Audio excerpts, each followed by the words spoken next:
and welcome to the inside of the new Porsche 911 in its 992 generation. Replaces the 991. It is the 8th model in all 911 generation lines, and things are different.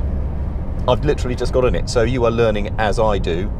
I've had to pull this stubby little gear lever into drive. If I want control myself, I get paddles for an 8-speed PDK transmission, which is new, replaces a 7-speed. There will be a manual later. This is a wide-bodied 911 because they are now all wide-bodied 911s. There have been tweaks to the 3-litre turbocharged, twin turbocharged flat 6 engine. Turbochargers are now slightly bigger. They are symmetrical. Intercoolers have moved right behind the engine, so they're more efficient. First impressions, well, it still feels like a 911. They've done some work in the cabin to make it feel a bit more like the classic 911, which had a very broad dashboard in its first couple of generations. There's much more digital display tech than there used to be. So now I get an analog central rev counter, and then all of the dials around it are digital and configurable.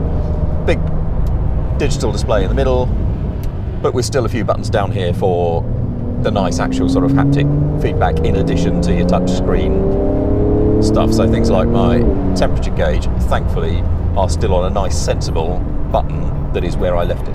Driving position is still good, steering wheel still comes out a long way, steering wheel is round excellently. Apparently there is 12mm more headroom because this is a new generation seat in a body that's round about the same size as before. The wheelbase is the same. Always quite a short wheelbase because of where the engine is. For design purposes, the overall length is up by 20mm, but there's no particular engineering reason for it. Porsche just likes the fact that it looks a bit more aggressive in this gen. Given all body styles are now wide, there is a risk they all look a little bit like a 911 Turbo, isn't it? So I wonder what the Turbo will look like when it arrives.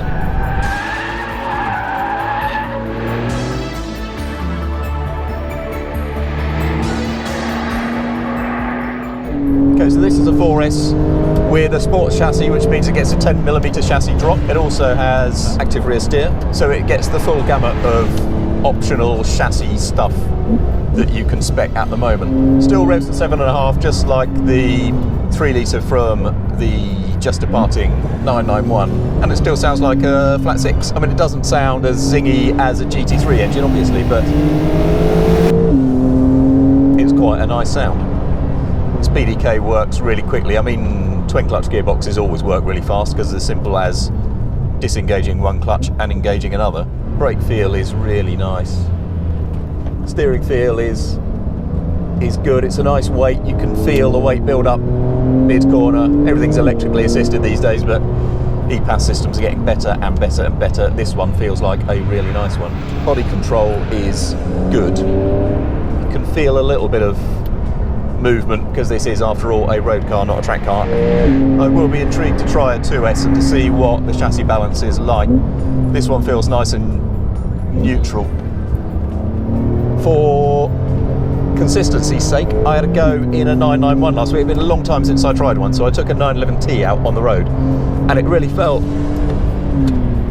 in that 911-y way where the front end was really light and the back end is settled. And automotive engineers talk about this. They say, you know, weirdly, a 911 doesn't work like it ought to work. You know, the frequencies of damping at the front and the back are different because of the huge weight differences front to rear.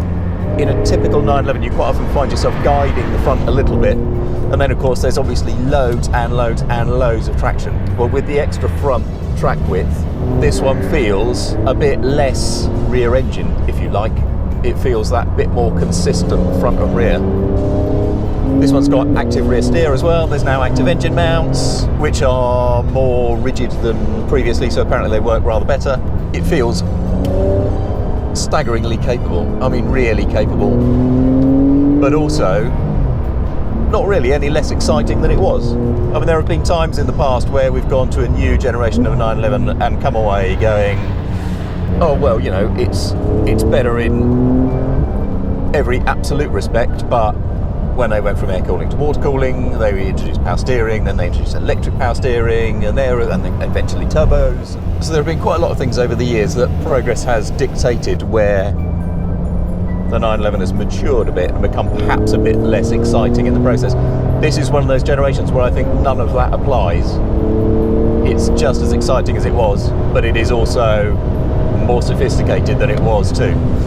But anyway, I will talk you through some more of the tech detail and then head out on the road as well for a sample of what is ultimately, I mean, always a sensational track car, but what is ultimately got to be a fun road-going sports car. So the 992 has a much greater proportion of aluminium in its body shell, some 60%, which is up from around 30%. The front track is up by 46mm on both cars, and the rear track is up by 39mm on two-wheel drive cars, because they now have the wide body too. Wheel sizes are uneven front and rear for the first time on a regular 911. There are 20-inch wheels on the front, 21-inch wheels on the back, with 245 section tyres on the front and a whopping width of 305 on the rear, which is one of the reasons that the latest 911 is so massively capable. And so welcome back into the inside of a Carrera 2S. Now, unseen by you, I have had a quick go on the road in a 4S. So that's the four-wheel drive, 444 brake horsepower, 450 metric horsepower coupe. The S models, these 450 ones, are the only ones available at launch. There will be a lower powered one plus a manual later, before we get into the inevitable GT3 RSs, so on and so forth. But I had a go in the 4S and I wanted to wait and do this talky bit on the 2S for the reason that I really enjoyed a 4S on the road, but I just wondered if there might be a little bit of steering corruption where the four-wheel drive powertrain that puts at least 5% to the front but can put more, and also will put more in the wet mode particularly, if it just, as it does in an Audi R8 say, or most rear-wheel drive cars that have a bit of four-wheel drive to the front, where it just corrupts ever so slightly the steering, which in something like a 911 is so core to its appeal. So I'm on a really nice stretch of road in this 2S. It does steer that bit more faithfully, that bit more true. It's a really nice rack for an electric system particularly. The weighting is good, the off-centre feel is good, it's got sort of right linearity and consistency. The weight builds up in, you know, the modern approximation of road feel. It's really lovely. It's really lovely.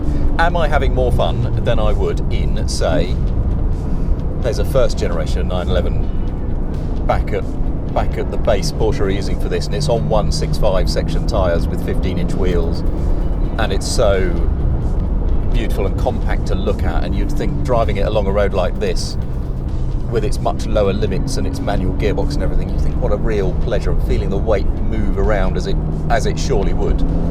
What a real pleasure it would be. And there's something to be said for simplicity and lightness and immediacy of response that a car like a 911 today is always going to have difficulty matching, because this is laden with tech. It is a big car, a bigger car than ever, especially now that even in 2S form I've got the wider front end. And actually I do think that's a shame. I do miss having a slightly narrower 911. So in summary, to break it down into its constituent parts then, steering, accurate, responsive, feelsome, nice, like it.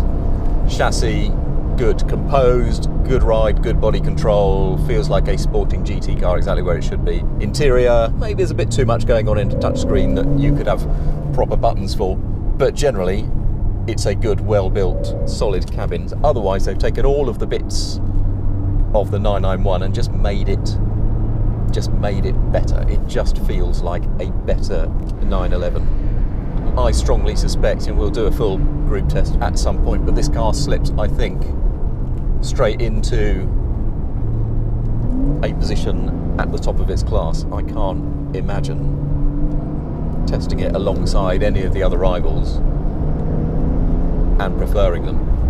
It's just such a crushingly capable piece of kit.